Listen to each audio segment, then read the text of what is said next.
Hello dear students. आशा करुच्ची समस्ते भलरे थी पढ़ापढ़ी चालू रखिथ। एग्जाम धीरे धीरे पाखक आसूँ।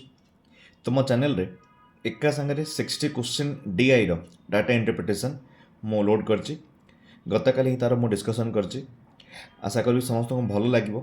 समस्ते प्रथम ताको गो थ्रू कर तापर तार जब पीडीएफ पाइबा तुम चेष्टा करुच मो टेलीग्राम चैनल समस्त जॉइन कर टेलीग्राम को जाकि समस्त टाइप कर दियो सतीश_सर 16 टाइप कर तुमको टेलीग्राम चैनल लिंक मिल बा तुम जो वीडियो देखुच यूट्यूब रे सेठी भी तुम डिस्क्रिप्शन बॉक्स रे मो टेलीग्राम लिंक पाइपर से मो रीजनिंग इकोनॉमिक्स क्वांट सब जगह पीडीएफ अपलोड कर देछि। तुमको जोटा भी भल लगुच तुम पढ़ापढ़ी कर आउ जदि तुमको किसी दरकार मत कमेंट सेक्शन निहाती लिखिक पठेब। ठीक अच्छे। आशा करी समस्ते ताकू भल पाया देव और तुम जब किसी भी डाउट अच्छे मतलब बिंदास पचार लाइव क्लास आसिक। Okay, thank you please take care bye and all the best for your exam.